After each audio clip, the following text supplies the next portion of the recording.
You're most challenged when you're in transition periods, right? And I think, sex and like connecting in that way can be a really powerful way to just remind yourselves that you guys are one physically, emotionally, and spiritually. Hey C-Fam, and welcome back to our channel, or welcome if this is your first time. I'm Mayfair. I'm Winston. And we are the Clements. And of course we've got baby Malika right here, napping away. Living her best life. Living her absolute best life. I was going to move her and put her down, but historically that hasn't gone well. Yeah. She needs like warning, so I thought, okay, if we want to get through the video, then she should just... She may wake up and say hello, let's see. Yeah, and I quite like it. I quite like it. It's kind of like she's like in my womb again. Her cute little noises every few minutes. Yeah. Okay. So anyway, So today is going to be a sit-down video. Yes, so grab your cup of tea, grab your drink. I've got water today. It's like the first really warm day of spring here in the UK. So we're like reacclimatizing, like we need to switch up like our beverages. From the winter stuff to from winter to summer. The spring, so summer switching stuff. to iced teas. So we need some time to acclimatize. So what are we talking about today? So today, I guess, we're going to be talking about the postpartum period, how tips that helped us on actually surviving the postpartum period, or some people refer to it as the fourth trimester. And I think it is really important because there's so much content. We create content on, pregnancy, how to, prepare for pregnancy, the first trimester, second trimester, third trimester, and even baby, like there's content on that. But I think specifically just chatting about like postpartum and like everything that entails is also really important. We hope that this is going to be a useful video for couples who are pregnant or thinking about it, and also for people who have friends who are having a baby, for you guys to kind of be aware of as well, and hopefully you can kind of get some tips on how to support them if you have people in your circle who are new parents. So, and you've been documenting some of your learnings on Instagram as well, right? Yes, definitely. So if you are a new mama, definitely follow me on Instagram because I share like on there daily just a bit more of the girl talk stuff, like the stuff that are specific to you as a woman. If you are postpartum, so definitely follow me over on there, and of course follow the Clements for more of like the family style content as well. Yeah, defo. Okay. Hiya. Hey. Okay, so actually before we jump into the postpartum conversation, shall we quickly do subscriber of the week, because we haven't done subscriber of the week for this year. We haven't.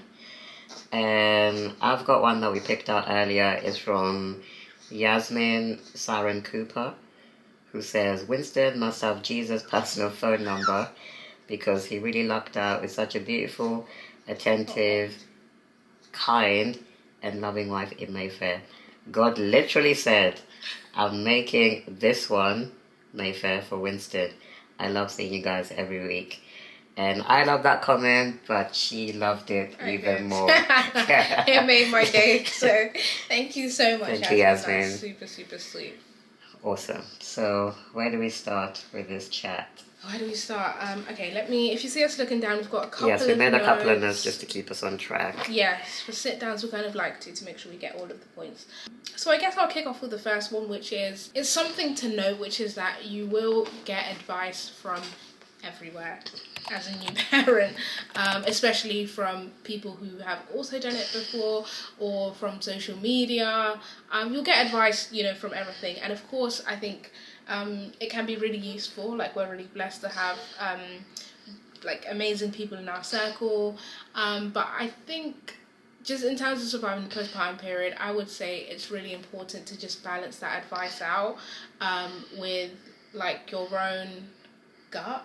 And like your own, like the fact that like, firstly, like no one has had your baby. Like someone could have had 10 children, but they have not had your child, and also every like family dynamic is slightly different. Like everyone wants something slightly different and has a slightly different picture for what they want for their child and what they want their family unit to look like. And oftentimes when people are giving advice, it's generic and it doesn't really, or it's something that worked for them but it may not work for you. And I think the reason that I give this advice in terms of surviving the postpartum period is because it can feel really overwhelming. Like I know for me, from an emotional perspective, like it's the first time that you're doing it. You're trying to kind of like listen to your gut. You're trying to kind of I guess listen to your intuition that kind of God gives you, but then you also have this person saying, oh, are you doing this, are you doing that, are you doing that? And I know people mean really, really well when they do it, but it can be difficult because it's just a lot of different voices. So what I would just say is probably like the first place that you should be getting advice from is your healthcare provider, whether that's your midwife or your doctor. Like if you have questions, try and avoid going on Google because that will probably take you down like a rabbit hole. I know for me, like we were really blessed to have like a couple of different midwives numbers, so I could text them like if there was anything that I was like, oh, like is this normal, like is this okay, specific to us, because they know your baby, like they've seen your baby, compared to the internet that hasn't seen your baby, or even like family members who mean really, really well, but also aren't health care professionals, so the best that they can do is probably share from their experience or from Google. So I think on that point about family members or just people who are close to you in general, I think when you have a big life event such as a baby happen, then people just want to contribute. Like people are so eager, and it's coming from a good place to help. They want to help you in any which way possible.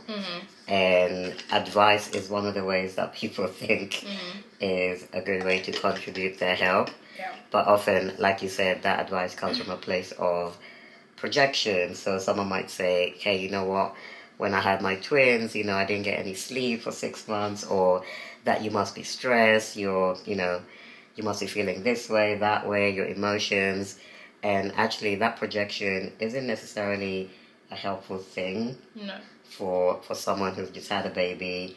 Who's actually trying to figure out some of those things in their own way. So I think it's that balance, like you say, between having people that you can go to, trusted people, and at the same time kind of drawing a boundary as to what you consume. Yeah, and just even from the perspective of if you are a family member or a friend to someone who is a new parent, I think take it from this perspective. As a new parent, especially in the early days, you are constantly asking yourself the question, am I doing this right? Yeah. So when you kind of think about it in that way, that's not to say don't give advice, but it's to say, maybe even think about how am I giving this advice, or maybe just even asking the question, hey, like, would you mind if I like shared a bit of advice like on this? So you're kind of like inviting it in because you kind of already have that, I guess, like question mark or worry in your head of am I doing this right? And I think when someone kind of like spews information at you, it almost affirms like, no, you're not doing this right, you should be doing it in this way, compared to, hey, you're doing a really good job, and if you're open to it, this might support you in your journey. So there's a bit of a difference. I think that's really helpful because, like you say, if someone is constantly bombarding you, then it makes you even not be open to potentially good advice. Yeah, exactly. Okay, cool. So on that point that I touched on with boundaries, and I feel like we speak about boundaries a lot in our house, so... And I think we knew that this was going to be a thing that came up. I think we talked about it even in our postpartum preparation video. Which like, people come from the best place, like when they like offer support or when people kind of like drop in. But we had to actually step back and think. Obviously, we've never had a baby before, so we don't know. But we just kind of had to step back and think, okay, what would feel really supportive to us? I guess for us, that boundaries is... particularly in that first few weeks of having a newborn, again, people want to contribute, people want to be there for you. But that's not necessarily what you might need in that first few days or few weeks. So there might be physical boundaries that need to be communicated. There might be boundaries with, for example, we've got family and friends all over the country and all over the world. It might be communicating that actually we're not ready for a video call at 10 p.m.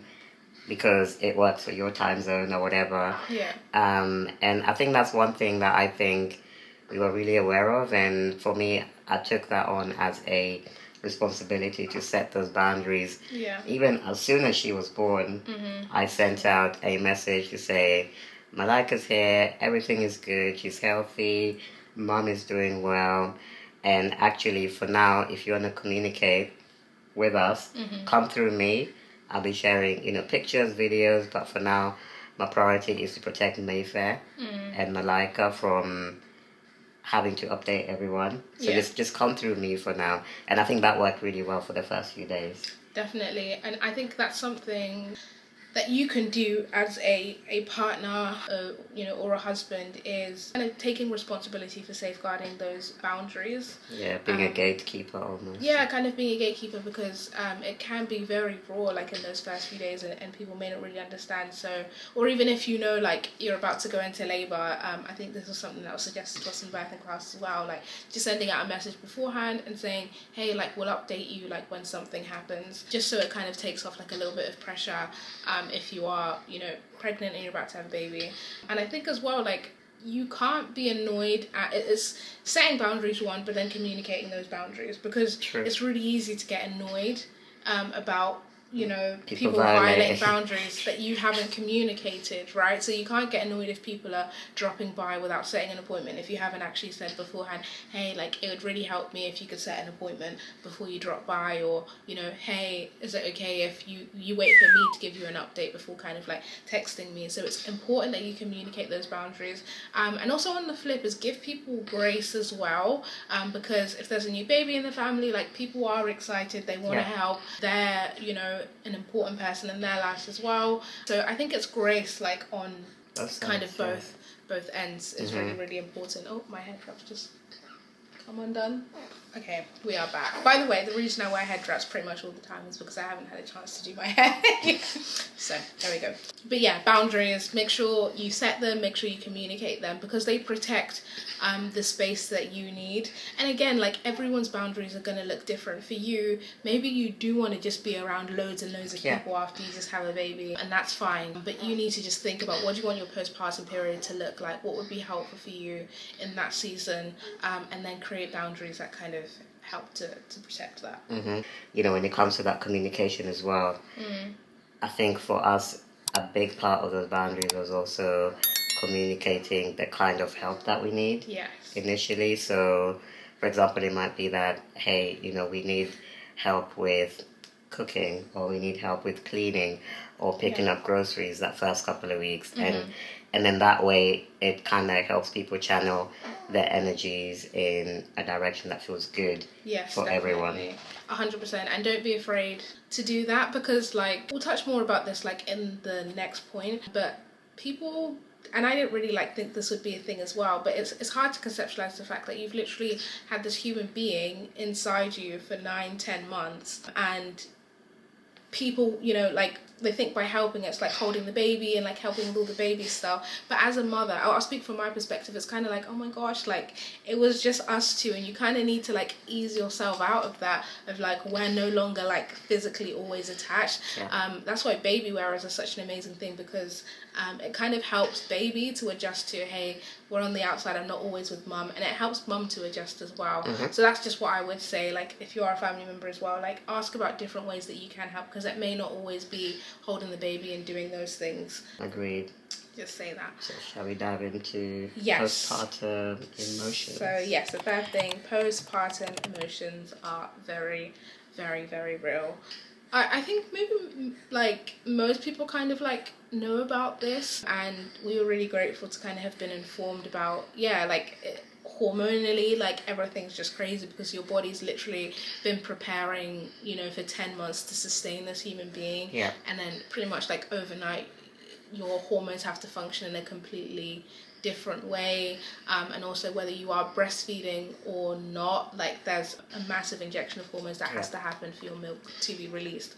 So like that coupled with sleep deprivation is just a massive cocktail for you to be at your most emotional and your most hormonal. And the first thing I would say is like it's completely normal to feel out of whack or to feel like just strange, like emotionally. And again, like I'll probably speak about this more, but I found that first 2 weeks like really challenging, like from an emotional perspective. And also there's a concept called, I think, matriescence, I'll try and find it, which is the fact that your brain's literally changing. There's just a lot of changes. So make sure you kind of like get some emotional support lined up as well, not just physical support. So whether that's like, I know for me, like I just got my friends in a group chat and I made like a little cheer squad and shared my wins. Yeah, I thought that was really a good way to do it. And for me as well, again, taking that role of thinking about the emotional support that you might need. Yeah, which is something that I had on my mind even before Malika arrived to be with us. So yeah, just having all of those things in place really helped both of us, I think. Yeah. And I think, postpartum emotions or emotions after a new baby are real for dads as well. Yes.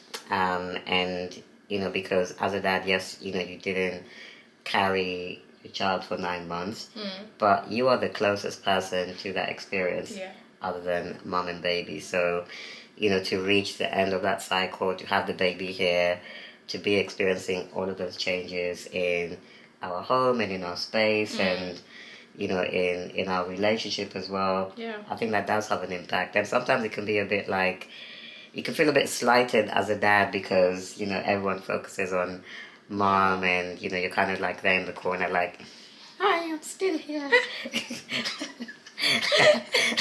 So you're kind of there in the background and everyone's talking about, hey, how's mom eating? Is baby feeding? And, dad is there in the corner like, shaking. I'm all right.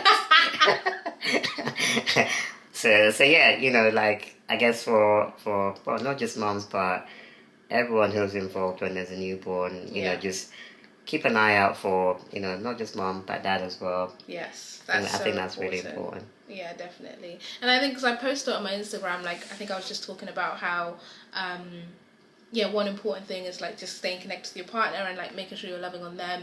And I think a couple of people commented and said, oh, it's his job to be there for you. But you were in this experience together, so you kind of both need grace for one another because like you said, like, it's a massive change, like for you as well. So yeah, just bear that in mind. And also just a really important thing to note on this point is know yourself and kind of know your limits. So yeah, it's great to have like friendship support lined up, but if you do feel like you're reaching a point where it's becoming too much to manage, then definitely reach out to your midwife, like reach out to your doctor and get the help that you need. That's really, really important. And as a partner, that's another thing that you can do is your wife, like your partner better than anyone, so be on the lookout for there as well. Like, like, okay, cool, like, is this emotions and hormones, or could they need like a little bit more support? And that's totally okay to do as well and to get. Yeah, and I think the external support, it can be helpful. And so the other thing that we had access to was therapy. Yeah. And I think that came in really handy. And I think for you, especially, just having that external person who you'd already built up a relationship with as somebody else that you can talk to. Yeah. And I think your therapist, she's a mom as well, She's right? also a mother, yeah. So I think that was a really good tool that we would recommend as well. Yeah, definitely. And you guys know we started it before we had Malika, but having that kind of continuation was really helpful. So if you can invest in that, definitely do. Awesome. So, okay, 2 more points. So next one is don't forget to practice self-care.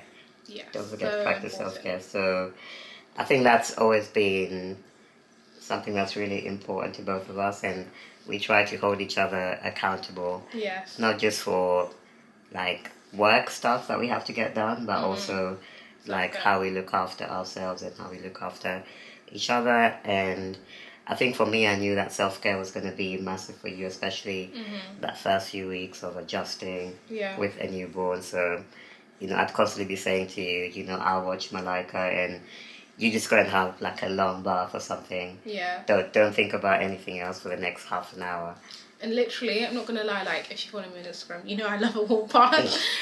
But every time, even before pregnancy, but every time I have a warm bath, I'm like, oh, I don't know if I can be bothered to run the bath, set the candle. And each time, my husband, Winston's always the one who's like, babe, have your bath. Like, have you had like your long bath this week? And he'll literally just say like, drop everything, take Malika, and allow me to do that. And you know, you can figure out what self-care looks like for you. Like it could be, it sounds weird to say, but I know for you, like especially in the early days, it was actually just getting on your laptop and like just doing some work, or like just doing something that felt like normal, or like watching football highlights.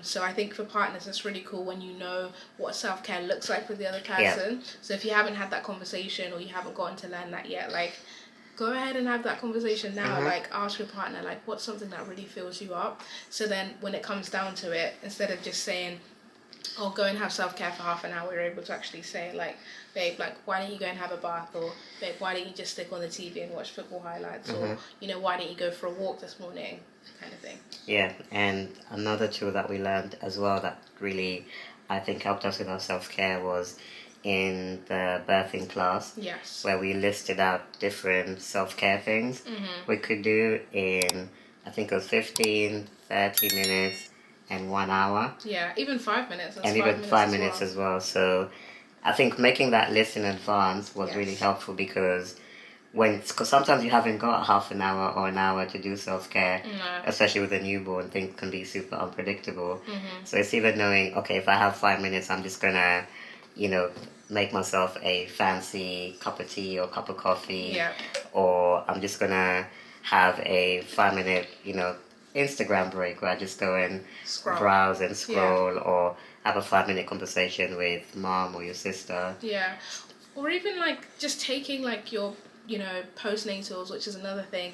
Pregnant ladies, please take a postnatal. Like I know most people know about taking prenatals, but postnatals, especially in those days where it may be hard to get like 3 really nutritious meals, that can be self-care. Like in the morning, like just making sure you have them on your bedside table and taking them. Like it's asking yourself like, okay, cool, what do I need most right now? Like, is it like to be emotionally refueled? Is it to be physically refueled? Is it to be spiritually refueled? And then kind of matching your self-care to that can be really helpful.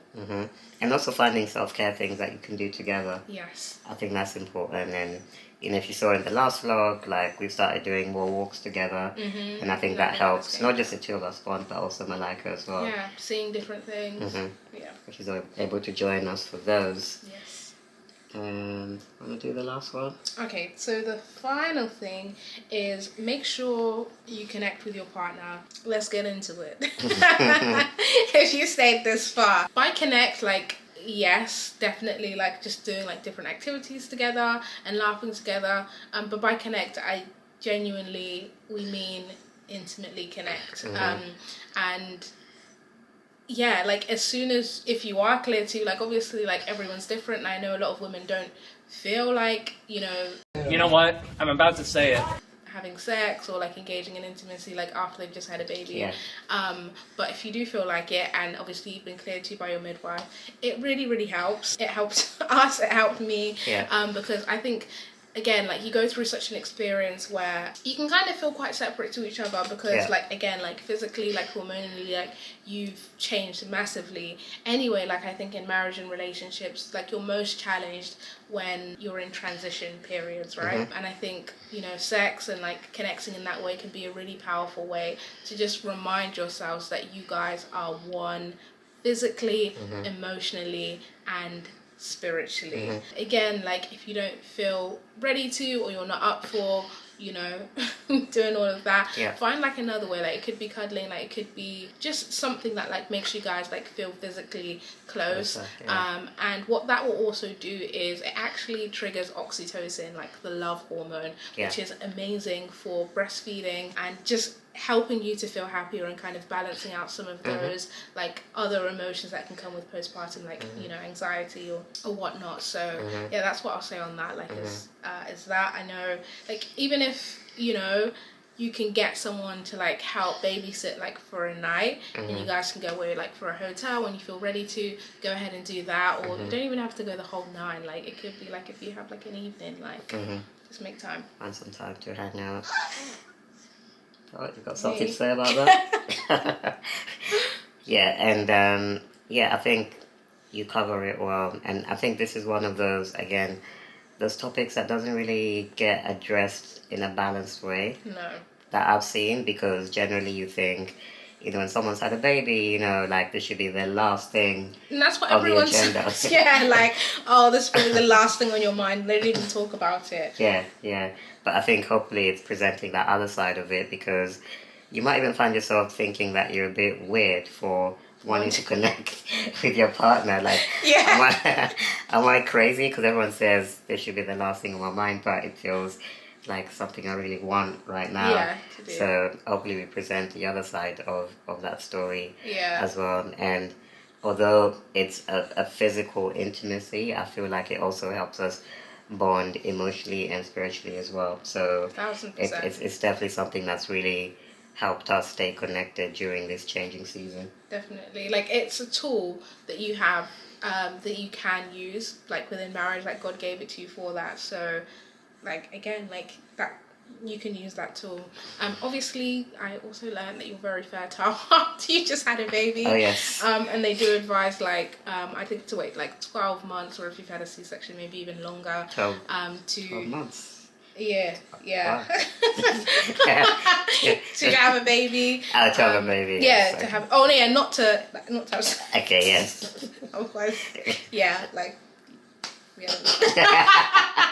Oh gosh. Anyway, 12 months to actually get pregnant again, to give your body enough time to heal. Fully heal, yeah. So yeah, do what you got to do to not have a baby yet. Yes, definitely, like, take advice from your midwife and, follow doctor's orders. Yeah. But at the same time, what you're saying, for us, it's really helped us remain connected. Yes, definitely. Also.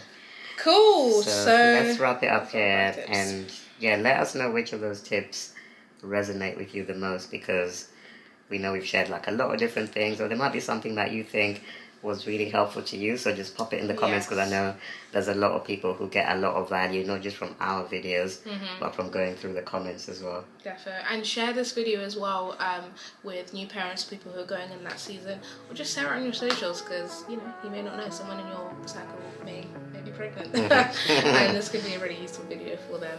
And obviously, give it a thumbs up if you did enjoy this video. Yes, don't forget to subscribe, turn on notifications, and we'll see you on the next video.